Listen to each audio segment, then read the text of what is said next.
Halo, selamat berjumpa kembali dengan saya di mata pelajaran kita yaitu pelajaran fisika kelas 7 ya.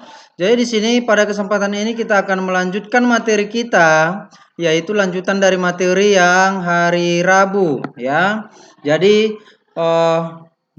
pembahasan kita pada hari ini adalah yaitu tentang asas Black dan penerapannya. Ya, asas Black dan penerapannya. Oke? Iya, sudah siap untuk kita mulai? Baik. Kita akan memulai dan dengarkan penjelasan dari saya. Joseph Black pada tahun 1728 sampai 1799,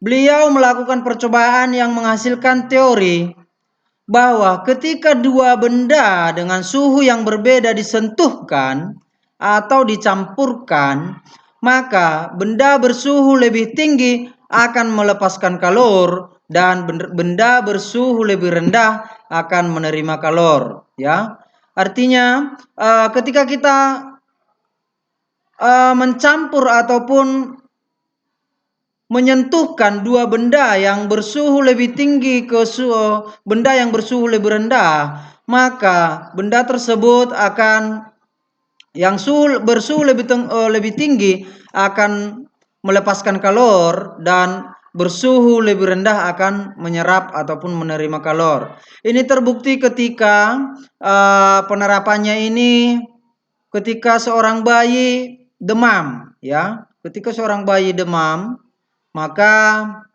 otomatis ibunya akan memeluk bayi tersebut sehingga panasnya turun ya. Itu sering dilakukan oleh seorang ibu ya ketika anaknya demam tinggi ya, maka dia akan memeluk bayi tersebut dengan tujuan supaya panas tinggi dari bayi tersebut turun ya. Iya, yang artinya di situ suhu bayi tersebut akan diserap ataupun diterima oleh ibu tadi ya. Jadi seperti itu dia. Oke, bunyinya apa? Bunyi asas Black. Oke, dengarkan saya utarakan ya, saya sampaikan. Asas Black berbunyi demikian. Banyaknya kalor yang dilepas benda bersuhu lebih tinggi akan sama banyaknya dengan kalor yang diterima oleh suhu yang lebih rendah ya. Jadi secara matematisnya di sini dituliskan sebagai berikut. Kalor lepas ataupun Q lepas sama dengan kalor terima atau Q terima atau Q serap ya. Jadi rumus dari kalor kita sudah bahas itu pada minggu yang lalu hari Sabtu ya, bahwa rumus untuk kalor adalah Q sama dengan M dikali C dikali delta T. Ini dia ya. Q sama dengan M dikali C dikali delta T. Ini. Di mana delta T itu T2 dikurang T1. Maka di sini Q-nya Q-nya diganti menjadi M dikali C dikali delta T ya. M1 dikali C1 dikali delta T-nya T1 dikurang TA sama dengan M2 dikali C2 dikali delta A dikurang T2 ya. Oke ya, sampai di sini paham ya? Oke. Keterangan dari persamaan di atas adalah Q lepas yaitu kalor yang dilepaskan yang bersuhu lebih tinggi, satuannya joule. Kemudian Q terima kalor yang diterima oleh benda yang bersuhu lebih rendah, satuannya joule. Kemudian M1 yaitu massa benda pertama yang melepaskan kalor, satuannya kilogram. Kemudian M2 massa benda kedua, yaitu massa yang menerima kalor, yaitu satuannya kilogram. Kemudian C1. C1 itu adalah kapasitas kalor jenis. Kalor jenis satuannya joule per kilogram derajat Celcius. Kemudian C2 sama ya, berarti kalor jenis pada benda kedua. T1 suhu benda yang lebih tinggi, satuannya derajat Celcius. T2 suhu benda yang lebih rendah. Kemudian TA itu suhu benda ketika benda bersentuhan ataupun dicampur, berapa suhunya ya. Itulah keterangan dari rumus yang di atas tadi. Oke, sekarang di sini ada contoh soal ya. Di sini ada contoh soal. Di sini akan kita bahas bagaimana untuk penyelesaiannya ya. Oke, dengarkan baik-baik. Di sini soalnya seperti ini. Sebanyak 60 gram air dengan suhu 80 derajat Celcius ya. Sini 60 gram dan suhunya 80 derajat Celcius. Kalor jenis air itu 1 joule per gram derajat Celcius ataupun 1000 joule per kilogram derajat Celcius.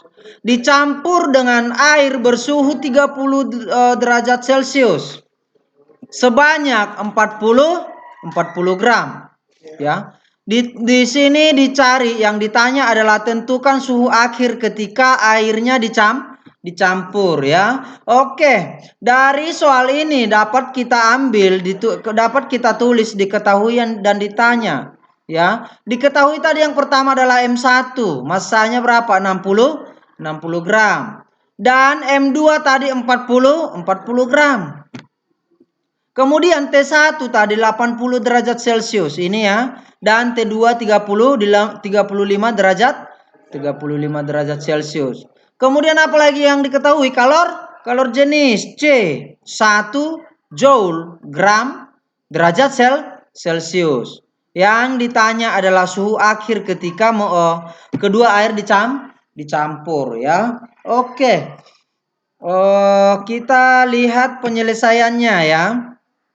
Kita masukkan rumusnya tadi. Ki lepas sama dengan Ki serap. Di mana rumus untuk Ki lepas M1 dikali C1 T1 dikurang TA sama dengan M2 dikali C T2 dikurang TA ya.